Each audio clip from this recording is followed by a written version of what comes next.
Hello and welcome back to the Extraordinary Self podcast. I'm so glad you are here with me tonight. You could, or today, or in the morning, wherever you are in your time of day. Thank you for spending a little bit of time with me. I have this question in my mind that kind of blew my mind a little bit and shifted something in me. And so I thought I couldn't wait until the end of the week to share this with you.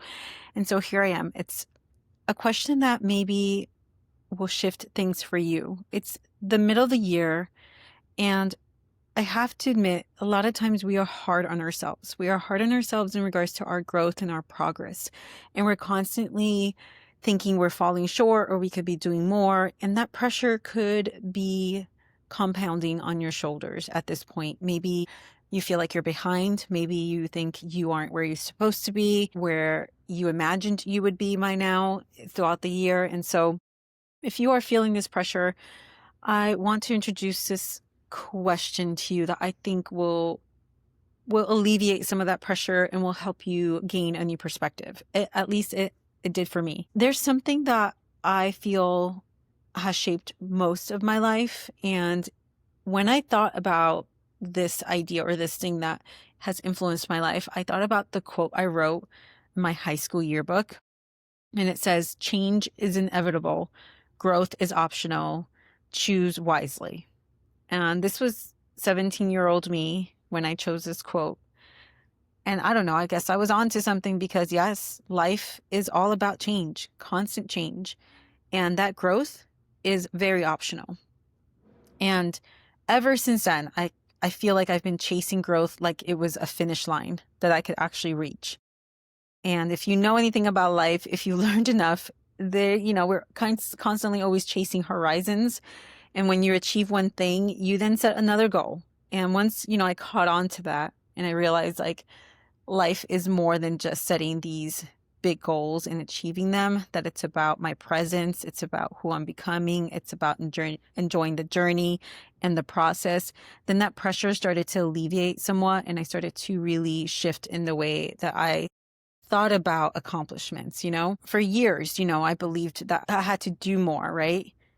That proved that I was accomplishing, that I had to become more.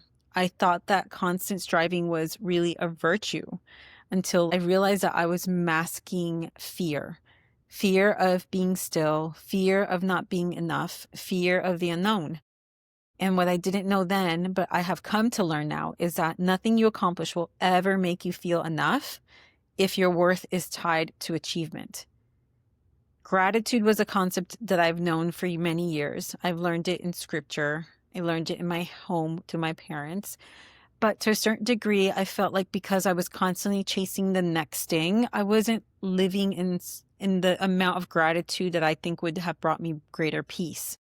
I was always planning and preparing, forecasting every detail so I could feel in control of where I was going. But that wasn't growth. That was fear disguised as self-improvement. That was validation seeking dressed up as ambition. And here's what I want to offer you today. Here's a simple question that I think will shift if you feel a bit of pressure with this growth that we're always seeking in this evolution and always wanting to be better, do more, be somewhere else than we are at the moment. I want to ask you, would you trade your life and where you are today, the end of June 2025, for last year around this time, June, July 2024? Would you trade who you are today for who you were last year around this time? If your answer is absolutely not, then you are growing. Even if it feels messy, even if it doesn't look flashy, even if you're still in the thick of it, growth isn't always dramatic. Sometimes it looks like stillness. Sometimes it looks like boundaries. Sometimes it's invisible to everyone, but unmistakable to you. In future episodes, I do want to dive deeper into the difference between evolution and expansion, but today I want you to own the evidence of your growth. You are not the same person you were last year. You have changed. You have grown. Life is filled with stages, transitions, and those sacred in-between moments. Don't miss them. You're not behind. You're right where you should be, and you have grown more than you think, because that answering that question is evidence that absolutely you are progressing, however slow it feels. And that, my friend, is enough. That was my thought that I wanted to share with you today. Hopefully that question you can sit with for a little bit, and it can cause or create that shift that it did in me.